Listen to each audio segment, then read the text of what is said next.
So, the first episode was themed around the sun, where we spoke about how an individual needs to strategize or plan his purpose. In the second episode, we were talking about number two, the moon. So, once the purpose is decided, you can't do it in isolation. You need to do it with other people. How do you deal with people? How do you manage people? Is what the second episode was talking about. Now, the third episode talks about a more strategic view at business. It talks about communication. Once you have decided what you need to do, you need to align forces. You need to align the business to be able to achieve what you intend to do. So, three in astrology, in numerology, vibes to Jupiter. Jupiter is a planet which has to do with nourishment, preservation, and consolidation. Three again is a very interesting number. If you're talking about ancient text and ancient Hindu text, Gita believes that a human being is formed out of three gunas. Three gunas are sattvic, tamasic, and rajasic. So this combination of preponderance or the proportion of these gunas actually define an individual. So if the sattvic is more in an individual, he would be more spiritual in nature. If the rajasic is more, he's more prone towards egoistic activities. If tamasic is more, he's dull and he's driven to more baser instincts. So God also kept it, kept it very, very simple. He's created individual just out of three gunas. So if you're trying to communicate your strategy to your people, it's very important to keep it very, very simple. As Peter Drucker would put it, he used to say that organization has to do only two things, either marketing or innovation, which is extremely simple. Because moment you confuse your people and you're not able to align your people, you're not able to cascade what your philosophy or strategies are, your people are going to be confused, your organization is going to be confused. It's very, very important to do that. There's also an old Latin saying which says, omne trium perfectum, which essentially means that things that come in sets of three are inherently more satisfying, are more complete. So that's what it means. There's also, if you look at this principle, is being very well used by internet marketeers today. They only concentrate on three fonts, three elements, three colors. Because it's been scientifically proven, the moment you add a fourth element, color or font, your eye starts scampering. You don't know where to look.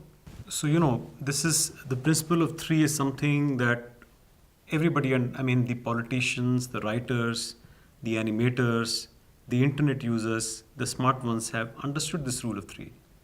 If you look at big slogans or major slogans which have become very, very popular, something like go, fight, win, friends, Roman and countrymen. This has an instant appeal to people. People tend to relate to it, people tend to absorb it very, very easily. And it appeals to people very, very quickly. So writers clearly understand this principle. And if you look at some of the better novels that are written, it's progressively done in a set of three, where initially tension is created, is built up, and then released at the end. So it's very, very important for a business person, once they decide to implement what they intend to do or to achieve their objective, to keep it very, very simple. The creative process itself comprises of only three things. That is thought, word, deed. You think, you articulate, you act. And this sort of completes the entire process of creativity. So as a business, you need to create. You need to keep it extremely, extremely simple to align your organization and also to communicate. So what I have also realized, many a times, there are a lot of businesses who come to me for advisory. I have seen that while they want to do something, but somehow they get confused in their own strategies because they haven't kept it simple. In the same context, let me talk about this very, very old story which I love quoting whenever I'm with people, which talks about this 7 blind men and the elephant. So the section which a particular blind man was at, they felt that the elephant looked like that. So if a blind man was at the tail, he felt that the elephant looked like the broom. Somebody who was at the feet felt that, at the legs, felt that the elephant looked like the trunk of a tree.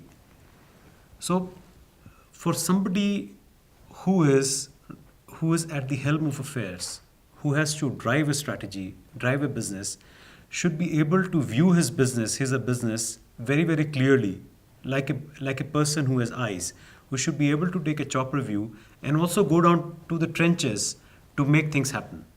So there is an interesting three-vector model that I would want to introduce to you, which is a simple way for a business to see how they need to articulate their strategy on what they intend to do, and also it would help them in cascading the same strategy across to their people and operations to align the various forces of the organization to achieve the company's stated objective.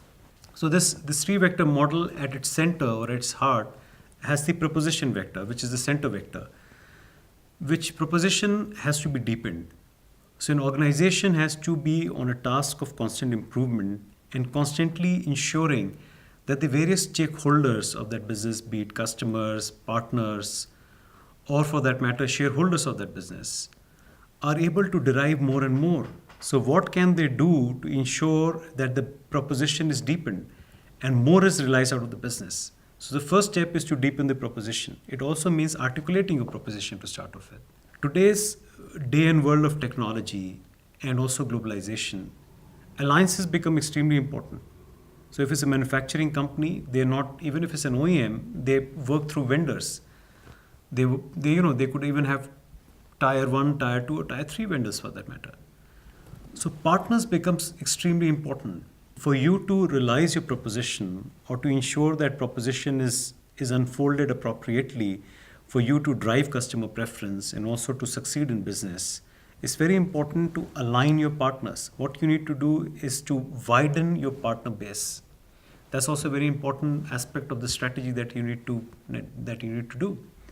Then finally, once you have got your proposition right, you've got the right kind of partners that are aligned with your business, you need to go out there and get customers. So while you deepen the central vector, the side vector of partners have to be widened. Similarly, the customer vector also has to be widened. You need to constantly look at new avenues of acquiring customers, new ways of acquiring customers. So what all do you need to do to ensure that customer preference is driven and customers are continuously attracted to your business? So this three-vector model is a simple, model that I wanted to place to you for you to look at your business in a simplistic manner. If you're able to understand your business, you're able to put this business in brackets of 3, something will tip in the universe for you. Because this is the essence of the lectures that I'm giving you, is to help you establish certain rules of nature. If the God has created, or if the cosmic energy has created the world in brackets of 3, or, if you look at time also, there is past, present, and future. So everything has been created in multiples of 3, or in 3, in sets of 3. And you also apply this rule to your business or whatever you're setting out to achieve, you will set the cosmic energy to work in your favor. And then it would be so much easier for you to achieve what you're setting out to. That's all that I wanted to talk to you about in this rule of 3. So take cognizance of three-vector model and simplify your business and ensure that you tip the cosmic energy in your favor to succeed. Thank you.